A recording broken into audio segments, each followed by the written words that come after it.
దయచేసి యిర్మీయా గ్రంథం 23వ అధ్యాయం 9 నుండి 14 వచనం వరకు ధ్యానించుకుని బైబిల్ పఠనాన్ని ముగించుకుందాం.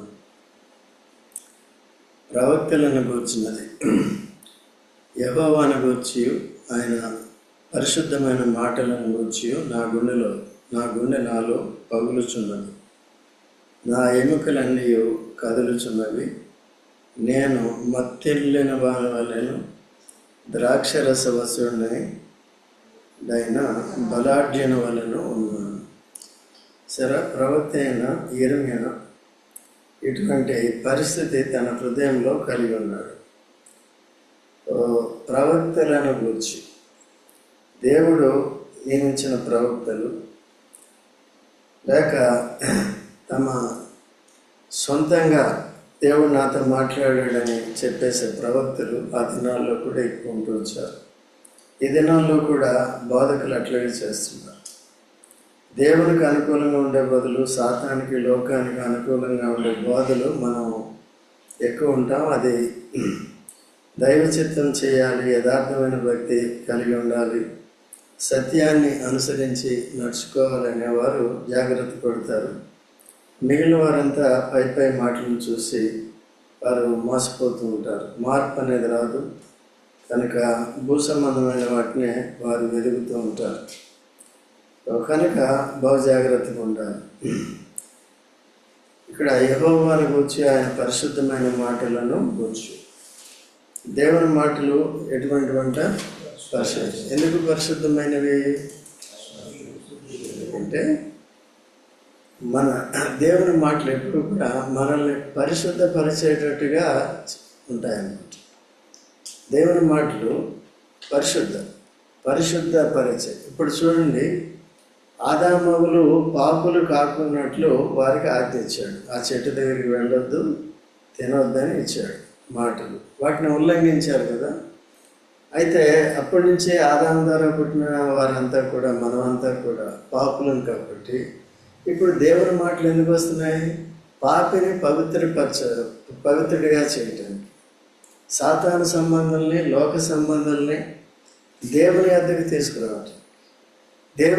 తీసుకురావటానికి యేసుక్రీస్తు ప్రభు తాను అర్పించుకున్నాడు కదా సిలువలో. తన రక్తాన్ని కార్చాడు, రక్తం చేత మనల్ని విమోచించాడు. అంటే ఎక్కడికి తీసుకొచ్చాడు? మనల్ని పరిశుద్ధపరిచి పరిశుద్ధుడైన దేవునితో సంబంధ సహవాసాలు కలిగజేశాడు. ఓకే, యేసుక్రీస్తు ప్రభు యొక్క బలియాగం ద్వారా. తర్వాత యేసు ప్రభు ద్వారా దేవుని పిల్లలమైన మనము దేవుని మందిరానికి రావాలి.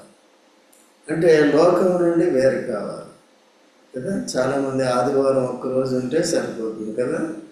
సో దేవుని విషయాలంటే, దేవుని వాక్యం అంటే చాలామందికి అయిష్టంగా ఉంటుంది.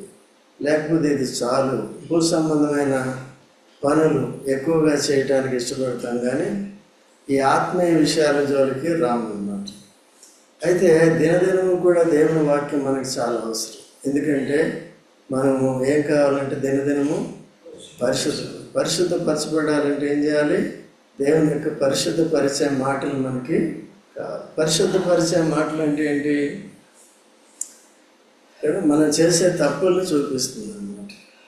ఓకే, మన పితరులు ఇశ్రాయేలు ఎంత అపవిత్రంగా జీవించారు, ఎంత తిరుగుబాటు చేశారు. వారి తిరుగుబాట్లన్నీ మనకి బుద్ధి కలగటానికి, ఆ ప్రకారం మనం చేయకుండా ఉండటానికి ఇవన్నీ కూడా రాసి పెట్టారు.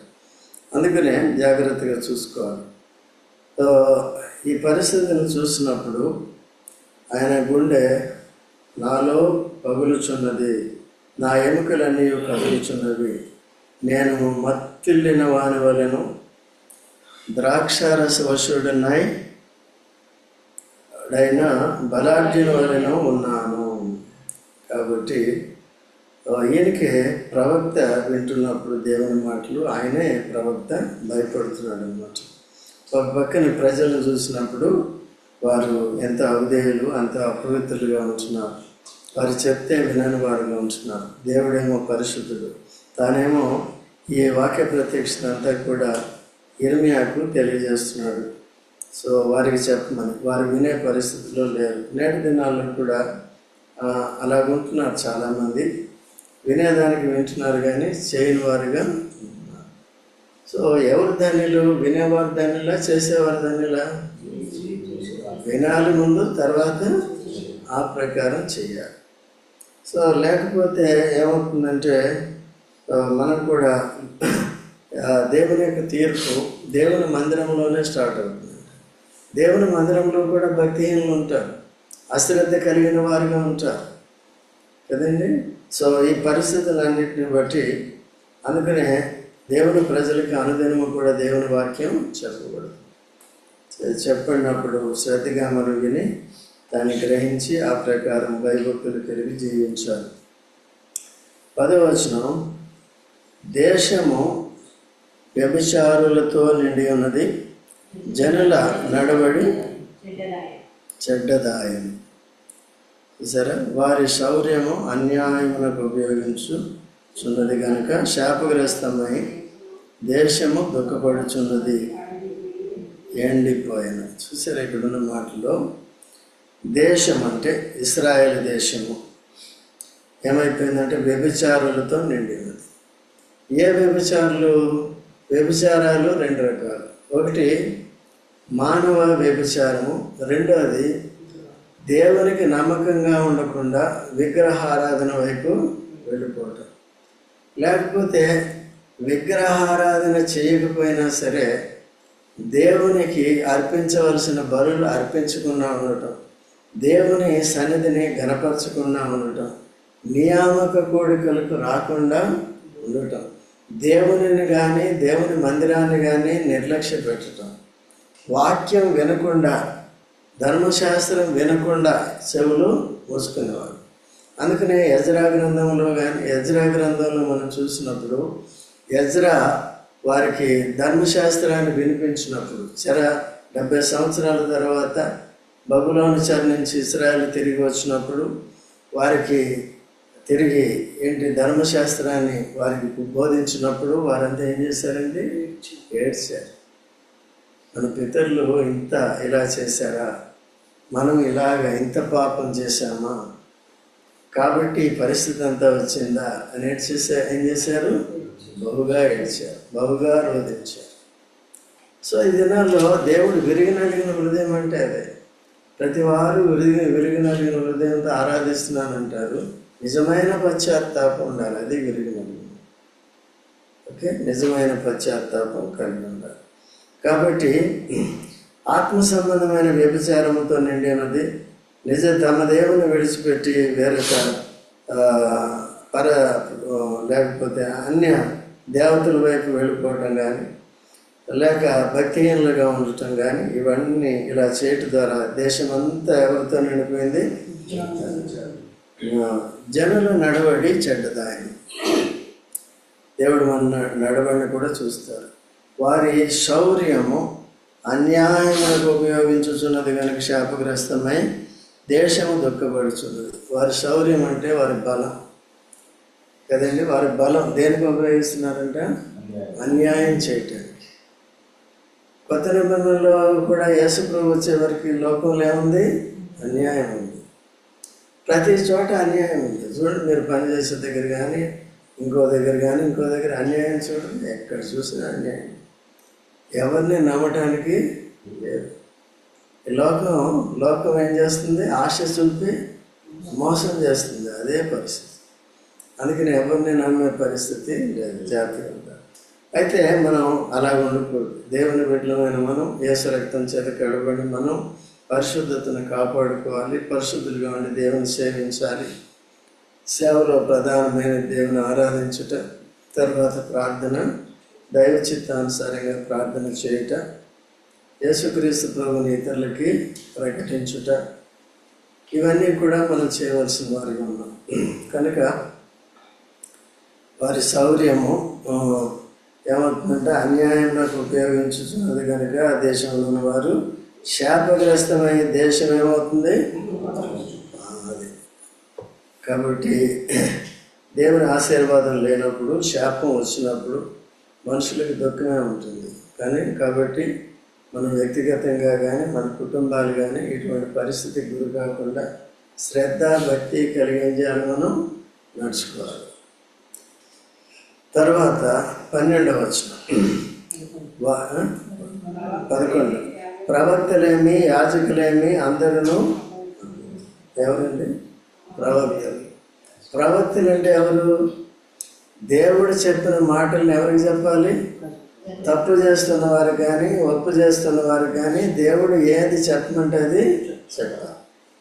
మోషేకి దేవుడు చెప్పాడు, చెప్పిందల్లా ఏం చేశాడు? యెహోవా చెప్పిన మోషే. ఎవరికి చెప్పమంటే వాడు చెప్పాడు. ప్రజలందరికీ చెప్పాడు, అహరోనుకి చెప్పాడు, అహరోను కుమారులకు చెప్పాడు. వారిని అహరోన్ని గణపరచమంటే కనపరిచాడు. నీకు వస్త్రాలు, నీ మామూలు వస్త్రాలు వేసుకో, నీకు మాత్రం యాజక వస్త్రాలు ధరించు అని చెప్తే కదా, తనకంటే కూడా ఎక్కువ ఘనత ప్రధాన యాజకుడికి. ఆయన ఏమైనా ఈర్ష్యపడ్డా? కాబట్టి ప్రవక్తలు అలాగా. నేడు దినాల్లో కూడా మనకి బోధకులు బాగానే కనపడతారు, కానీ అయితే అది ప్రత్యక్షత కూడింది కాదు, నిన్ను నన్ను పవిత్రపరిచేది కాదు, నిన్ను నన్ను దేవుని దగ్గరికి తీసుకొచ్చేటట్టు ఉండకపోవచ్చు. జాగ్రత్తగా ఉండాలి. ఓకేనండి. సో ప్రవక్తలు ఎవరండి? ఏమంటే ప్రవక్తలేమి యాజకులేమి. యాజకులు దేవుని మందిరంలో సేవ చేస్తారు, ప్రజల పక్షంగా ఉంటారు, అవునా కదా. ప్రవక్తలు ఏంటి? దేవుడు చెప్పింది మనుషులకి చెప్తారు. ఎవరికి చెప్పమంటే వారికి. దేవాలయంలో ఉండి యాజకులు పనిచేయాలి, పరిచర్య చేయాలి. వారు కూడా ఎవరంట? జకర్యా గ్రంథం 3వ అధ్యాయంలో చూసాం. 3వ సండే 3వ అధ్యాయంలో జకర్యాలో ఏముంది? ప్రధాన యాజకుడైన యెహోషువ భుజముల మీద ఎవరు కూర్చున్నారు? ఎందుకు? మలిన వస్త్రాలు ధరించినాడు. మలిన వస్త్రాలు ధరించి అంటే అపవిత్రమైన క్రియలు చేశాడు. అందుకనే ఇప్పుడు సేవకులు పాపం చేయరు, పాస్టర్లు పాపం అట్లా అనుకోవద్దు. ఎవరిని కూడా ఏం చేయకూడదు? నమ్మద్దు. ఏలి కుమారులు ఏం చేశారు? వాడు పాస్టర్ల కింద ఉన్నారు. పాస్టర్లు వాళ్ళు లేదు. నిజమైన పాస్టర్ ఎవరండి? ఏలి దినాల్లో సమయాలు. వీళ్ళంతా ఏ పాస్టర్లు? దొంగ పాస్టర్లు. వాళ్ళు ఏం చేస్తున్నారు? అపవిత్రపరుస్తున్నారు. అటువంటి భయంకరమైన పరిస్థితి ఉంటుంది. తర్వాత చూసారు, మందిరంలో ఏం కనబడిందంట? చెడుతనం కనబడింది. సో మందిరంలో చెడుతనం ఉండటం ఆయనకి సహించలేడు కదా. నాదాబు అబీహు ఏం చేశారంటే తీసుకొచ్చినప్పుడు వాళ్ళిద్దరు అక్కడే చనిపోయారు కదా. తర్వాత ఏలి కుమారులు ఇద్దరు, ఓఫ్ని ఫినెహాసులు ఇద్దరు ఏం చేశారు? మందిరములో, ఇక్కడ బయట కాదండి, ఎక్కడ? మందిరములో, పరిశుద్ధమైన స్థలములో, మందసం ఉన్న చోట, దేవుని కనుదృష్టి ఉన్న చోట, దేవుని సన్నిధి ఉన్న చోట ఏం చేస్తున్నారు వాళ్ళు? కదండి, చెడుతనం చేస్తారు. సో అట్లా అందుకనే మందిరం పవిత్రంగా ఉండాలి. అంటే మందిరం అంటే స్థలం కాదు. ఇప్పుడు క్రీస్తులో మనం అంతా ఏమయ్యాం? పరిశుద్ధపరచబడ్డాం. కాబట్టి పరిశుద్ధపరచబడి మనం అంతా ఎవరు? దేవుని వాక్యాన్ని వింటూ విధేయత చూపించి దేవుని సేవ చేయాలి కదా. ప్రార్థన చేసేసాం. ఏం ప్రార్థన చేస్తున్నాము కదా? మన స్వార్థాల కొరకే మనం చేస్తాం, ఏదో చేసామన్నట్టుగా చేస్తాం. ఈనాడు యవనస్తులు కూడా అట్లాగే ఉన్నారు. బిజీ. దేనికి బిజీ? ఒక 10 నిమిషాలు 15 నిమిషాలు కూడా వాక్యం చదువుకుని కొద్ది గొప్ప ప్రార్థన చేసే ఆసక్తి కూడా లేదు. అయినప్పటికీ ఎంతో కొంత శేషం ఉంటుంది. ఎంతో కొంత శేషం నిజమైన భక్తి కలిగిన వారు ఉన్నారు కదండి. అయితే ఎవరికి నష్టం కలుగుతుంది? వారికి నష్టం. తర్వాత ఇంకేమైందంటే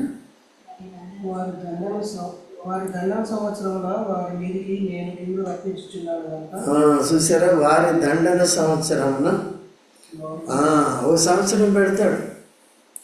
అందుకని లూకాసు వార్త 13వ అధ్యాయంలో 5వ వచనం నుంచి చూస్తే ఏమైంది, ద్రాక్ష తోట యజమానుడు వచ్చాడు,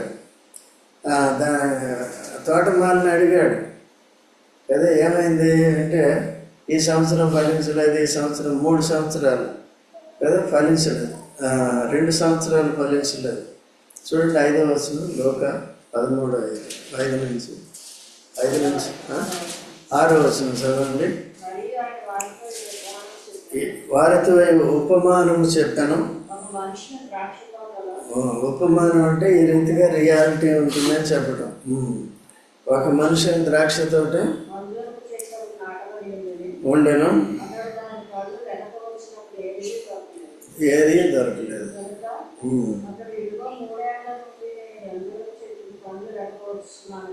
కానీ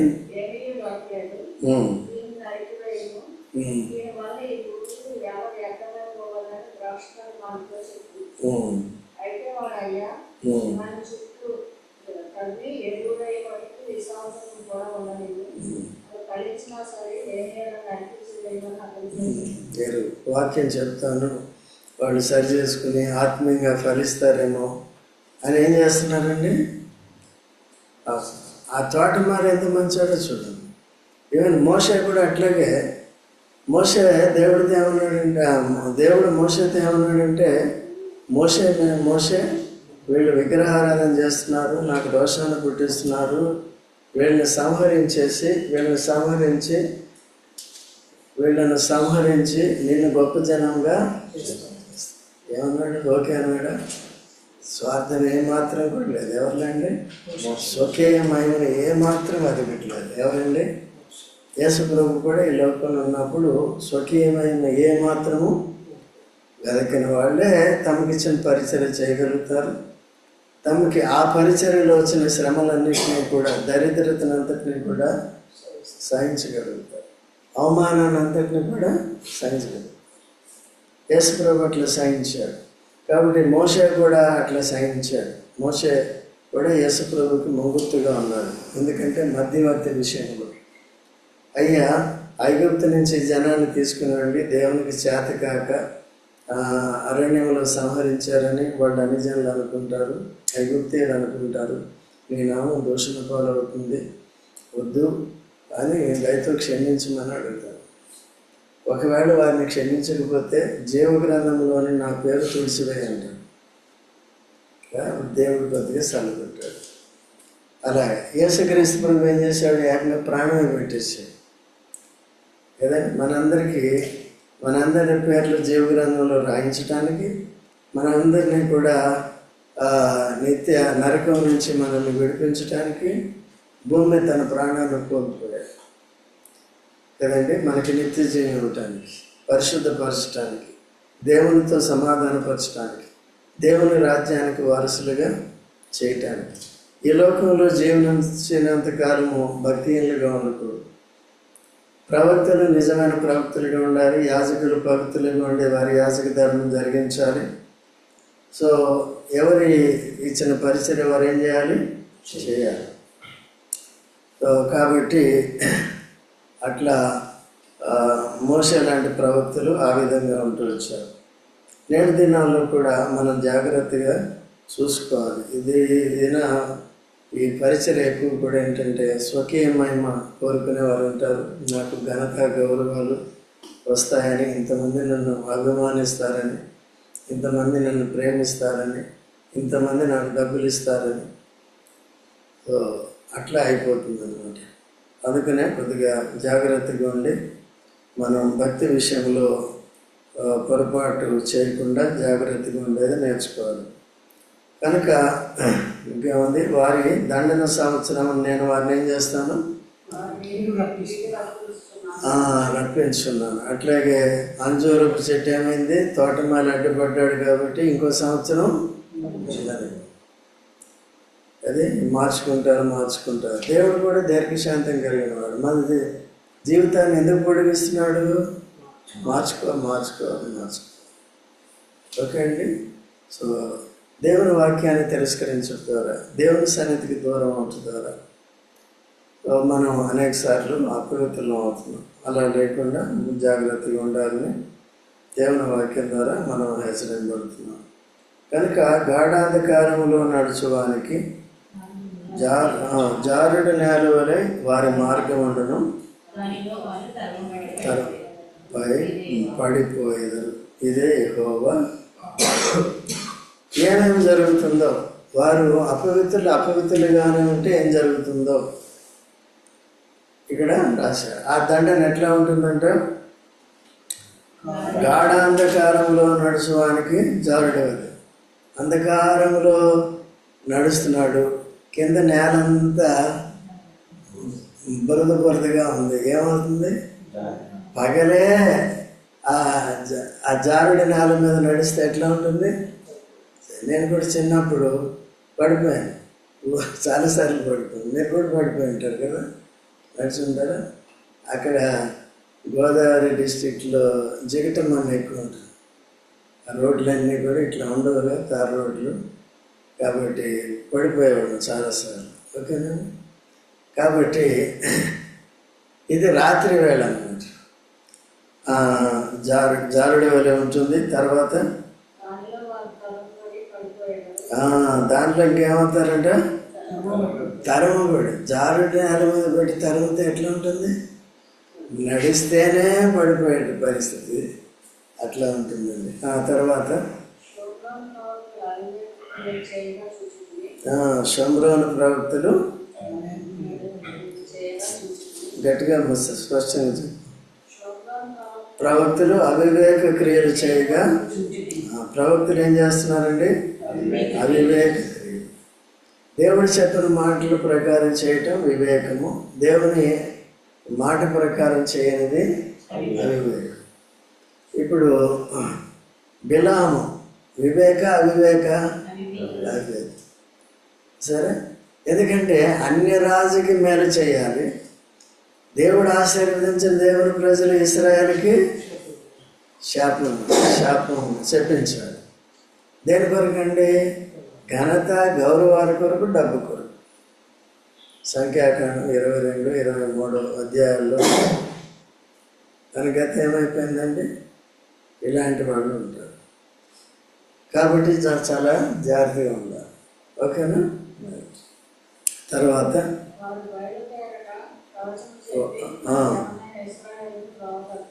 చూసారా, త్రోవ తప్పించడం అంటే మనం యేసుక్రీస్తు ప్రభుని వెంబడించేంతకాలం యేసు ప్రభు యొక్క బిడ్డలుగా యేసు ప్రభు యొక్క మార్గంలో, నిత్య జీవ మార్గంలో, ఇరుకు మార్గంలో నడుచుకుంటున్నాం.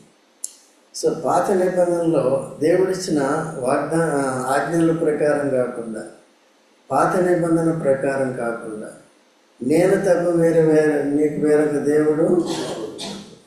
ఇప్పుడు అన్ని జనుల మాటలు విని ఈవెన్ వీళ్ళు కూడా ఏం చేస్తున్నారంటే, బయలు ప్రవక్త దగ్గరికి ఏమవుతున్నారు? బయలు దేవత దగ్గరికి. అంటే ఇక్కడ మార్గం ఏం చేస్తున్నారు?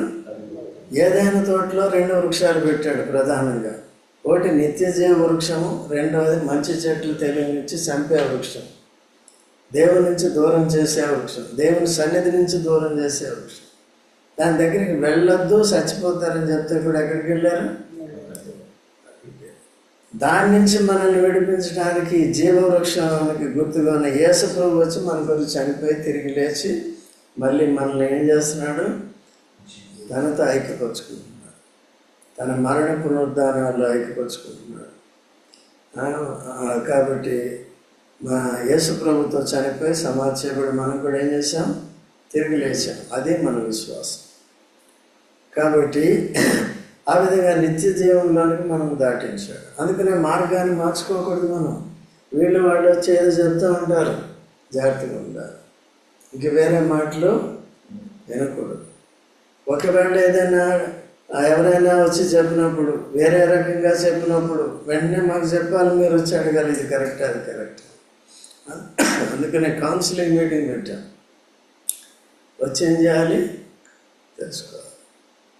వాళ్ళు ఏదేదో చెప్తారు, అది లేఖనాల్లో ఉన్నప్పటికీ కూడా సందర్భానుసారంగా ఉండదన్నమాట. కాబట్టి చూసుకోవాలి. తర్వాత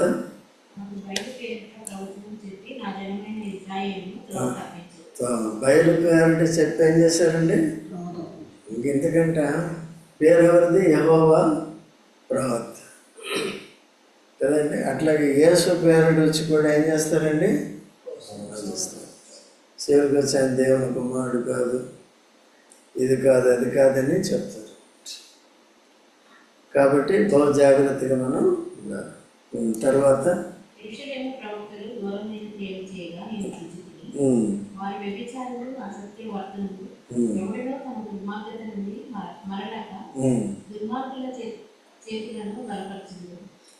దుర్మార్గుల చేతులు ఏం చేస్తారంటే యెరూషలేము ప్రవక్తలు, యెరూషలేములో ఉండే ప్రవక్తలు ఘోరమైన క్రియలు చేయగా నేను చూచుతున్నాను.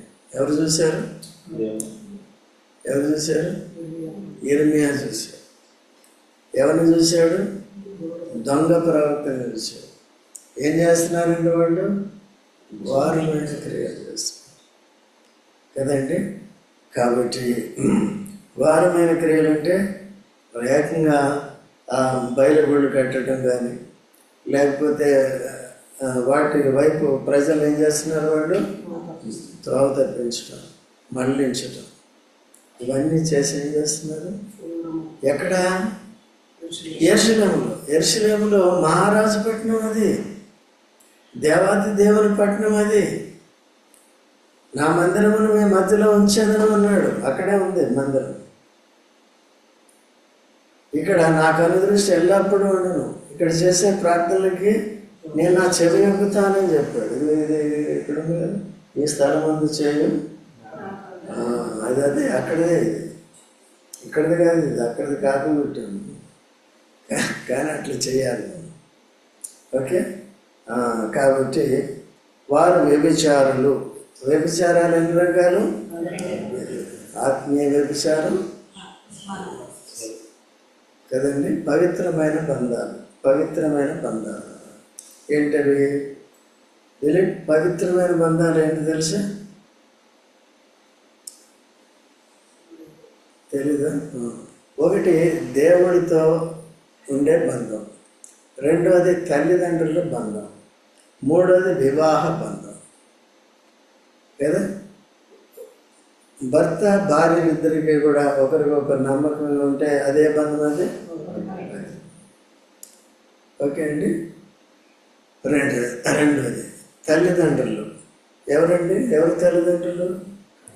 కన్నవాళ్ళే తల్లి. వివాహం చేసుకున్నవారే ఒకరికొకరు ఎలా ఉండాలి? వాళ్ళు నమ్మకంగా ఉండాలి కదా. తర్వాత అమ్మా ఇది ఇంకా ఇది చెప్తున్నాము. అదే ఇక్కడే ఇది చెప్తున్నాను.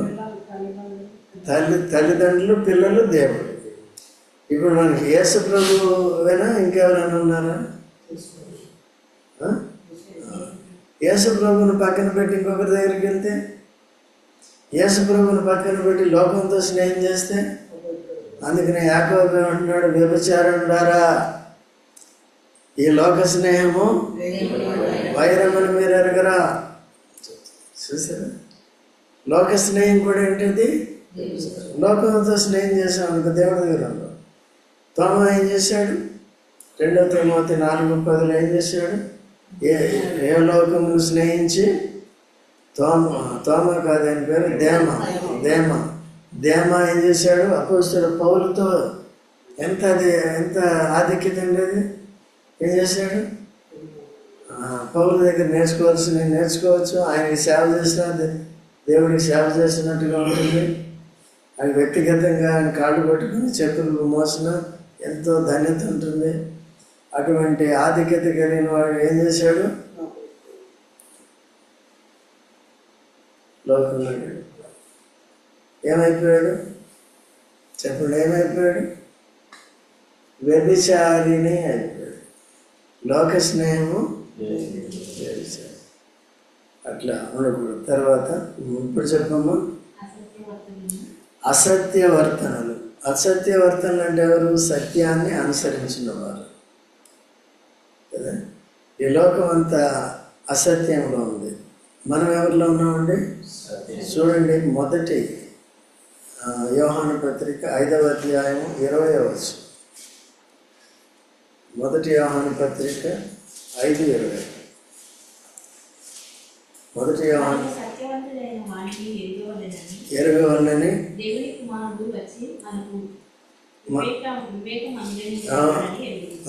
చూసారు, దేవుని కుమారుడు వచ్చి మనకి ఏమనుగ్రహించాడు?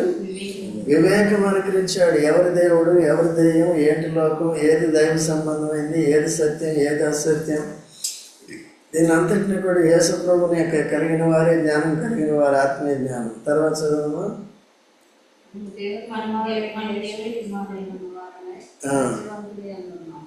దేవుని గట్టిగా చదువు మంచిగా. ఎవరైనా ఉన్నాం మనం? దేవుని కుమారుడైన యేసుక్రీస్తునందు ఉన్న వారమై సత్యవంతులు. యేసుక్రీస్తులో ఉన్న వారంతా ఎవరు?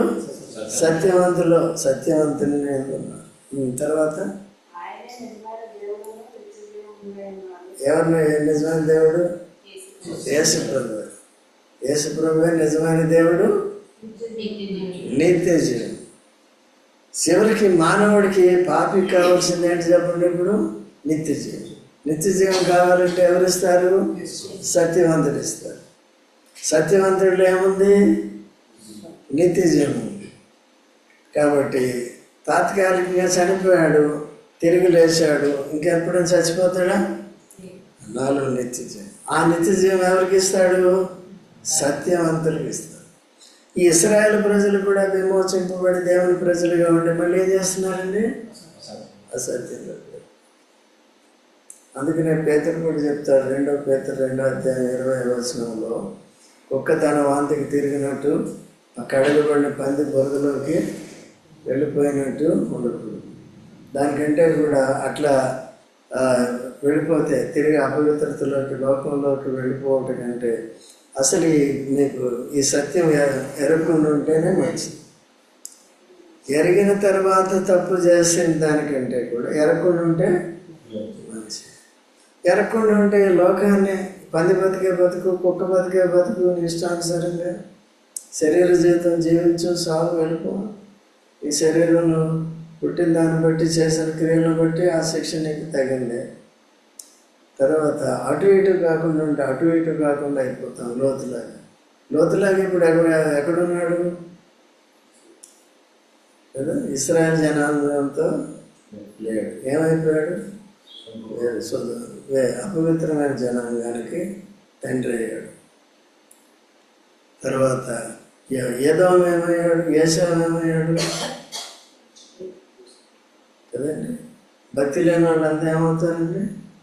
దేవునికి శత్రువులు అయిపోతారు. దేవుని యొక్క శక్తికి శిక్ష కిందకి వస్తారు. అందుకనే మనం భక్తిని జాగ్రత్తగా కాకూడదు. మీరు కూడా వచ్చిన వారందరూ కూడా రాని వారికి, మీ ఇంట్లో భర్తగా కానీ, భర్త అయితే భార్యగా కానీ జాగ్రత్తగా ఇవన్నీ కూడా వినిపించాలి. లేకపోతే మీ పిల్లలే కానీ, యవనస్తులు అదే బాప్తిజం తీసుకునే వాళ్ళు ఉంటారు, తీసుకున్న వాళ్ళు ఉంటారు. వీళ్ళందరూ కూడా ఏం చేయాలి? దేవుని మాటలు విని జాగ్రత్తగా లోక స్నేహం చేయకుండా, దేవునికి ఆయాస పెట్టకుండా, దేవుని ఆత్మను దుఃఖ పెట్టకుండా, దేవుని మాటలు నేర్చుకుంటూ దినదినం నూతన పరచబడాలని మీరు కూడా ఏం చేయాలి? చెప్పాలి. అప్పుడు మీరు కూడా ప్రవక్తలు అవుతారు, మీరు కూడా మీ యాజకులు అవుతారు. అట్లా లేకపోతే ఏమవుతుంది? అట్లా చేయకూడదు. తర్వాత ఇక్కడికి వెనక రండి. మరొక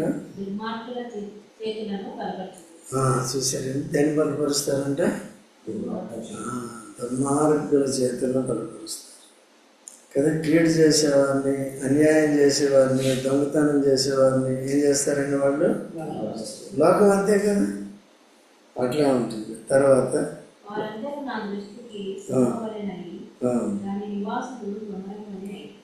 చూసారా, సొదొమ గొమొర్రా ఎవరు వాళ్ళు? దుర్మార్గులు, దుష్టులు. తర్వాత దేవుని యొక్క ఉగ్రత వారి మీద ఉంది. లోతు అక్కడ ఉన్నాడని, లోతు అక్కడ ఉన్నాడని చాలా కాలం ఏమైంది? ఆ దేశాన్ని అట్లాగే ఉంచాడు. ఎప్పుడైతే సమయం వచ్చిందో అప్పుడు అబ్రహాముకి చెప్పాడు, ఇట్లా నేను చేయబోతున్నానంటే ఆయన ప్రార్థన చేశాడు. కాబట్టి ఆ కారణం చేత ఇద్దరు దూతలు ఎవరికి గుర్తుగా ఉన్నారు? కుమార పరిశుద్ధాత్మ గుర్తుగా ఉన్నారు. తండ్రి ఎక్కడున్నాడు? అబ్రహాం దగ్గర. ఇప్పుడు లోకాన్ని రక్షించడానికి ఎవరు వచ్చారు? కుమార పరిశుద్ధ. తండ్రి ఎక్కడున్నాడు? అది ఓకేనండి. కుమారుడు ప్రాణం పెట్టాడు, పాపాన్ని పరిహరించాడు. పరిశుద్ధాత్మ ఇప్పుడు ఒప్పుకుంటే పరిశుద్ధపరిచి మనల్ని ఏం చేస్తున్నాడు? సిద్ధపరుస్తున్నాడు. దేని కొరకు? పరలోకం. అట్లా వారిని బలవంతంగా తీసుకొచ్చినప్పటికీ కాపాడుకున్నారు వాళ్ళు. ఇప్పుడు దేవుని బిడ్డలు అని చెప్పుకుంటూ లోతు నీతిమంతుడు అంటే నిజ దేవుని ఎరిగినవాడు అని అర్థం. ఎవరి ద్వారా ఎరిగాడు? అబ్రహాం ద్వారా ఎరిగాడు. అబ్రహాం ద్వారానే భూసంబంధమైన ఆశీర్వాదాలు వచ్చినాయి. మరి పరిసంబంధమైన అవసరం లేదా? నేటి దినాల్లో అదే పరిసంబంధమైన భూసంబంధమైన ఉంటే నాకు ఐటీ జాబ్ వచ్చింది చాలు, లేకపోతే నాకు ఈ జాబ్ వచ్చింది చాలు, నాకు ఇన్ని లక్షలు లేకపోతే ఇన్ని వేలు జీతం వస్తుంది చాలు, ఇక అది ఎందుకులే. మళ్ళీ నీతిమంతుడే, అప్పుడప్పుడు ఆదివారం వస్తావు, మళ్ళీ నీతిమంతుడే. అట్లా ఉంటే లోతు పరిస్థితి ఉంటుంది కదండి. అట్లా కాకుండా అటు ఇటు కాకుండా ఉంటే చల్లగా ఉంటే గాడిదగా ఉండదు, లేకపోతే గుర్రం కాదు, గాడిది కాదు, అడ్డగాడిది కాకూడదు, సారథి గాడిది కాకూడదు, జీబ్రా కాకూడదు. జీబ్రా ఏం చేసిందండి? అడ్డగాడిది అబ్షలోమును చంపింది. ఎక్కడ తీసుకెళ్ళింది? దేవుని సేవ చేసిందిలే. ఇంకా ఎందుకంటే ఆయన కూడా దుర్మార్గుడు అయిపోయాడు కదా. ఎందుకు దుర్మార్గుడు అయిపోయాడు? తండ్రి సీటుకే అసలు పెట్టాడు కదండి. తండ్రి సీటుకే అసలు. ఈ దినాల్లో ఈ చర్చెస్లో కూడా అలాగే ఉంటాయి. పాస్టర్ కూర్చొని లాగేసుకుంటున్నారు చాలామంది. లేకపోతే ఒకే దగ్గర నలుగురు.